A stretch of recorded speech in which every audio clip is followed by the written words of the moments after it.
మహానుభావుడి మరణానికి ఇదే నా శ్రద్ధాంజలి శ్రద్ధాంజలి శ్రద్ధాంజలి. సత్య ఎట్లాంటి మహానుభావుడు మళ్ళీ పుట్టడయ్యా. ఆయన మరణంతో మనం దిక్కులేని వాళ్ళమయ్యాం. అట్లాంటి మాటలు మాట్లాడబాక. ఈ దేశంలో పుట్టుకైనా కరువేమో గానే ఇళ్ళల్లో కరువు లేదయ్యా.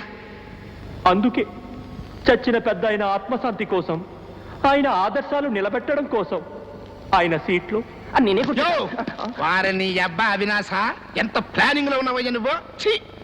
మనిషి చచ్చి ఇంకా గంట అయినా కాలేదో. అగా శవంతల కాడ దేవు పైన పెట్టలేదో, కనీసం శవం వల్ల దండలేదో, అప్పుడే సీట్ ఎక్కలని పెర్ర పెర్ర పెర్రలాడిపోతున్నావే. వారిని అబ్బా అందుకు కాదంటయ్యా, భారతదేశం పాడైపోతుందా. పువ్వు పెట్టకయ్యా.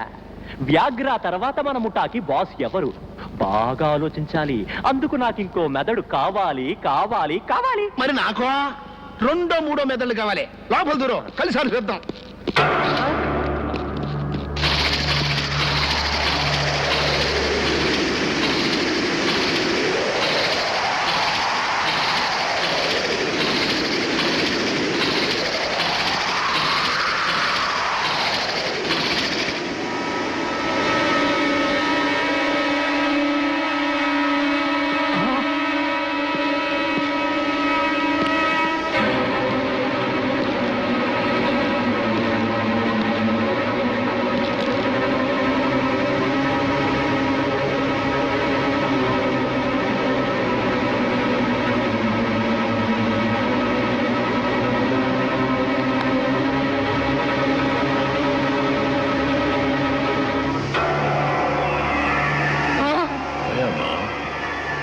ఆశ్చర్యమా, అనుమానమా?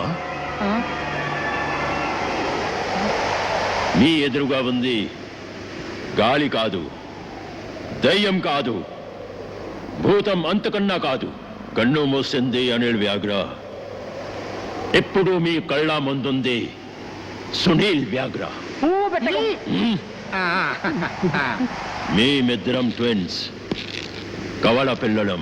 ఎన్నాళ్ళు 3 కంటికి తెలియకుండా ఈ సీక్రెట్ దాచాం.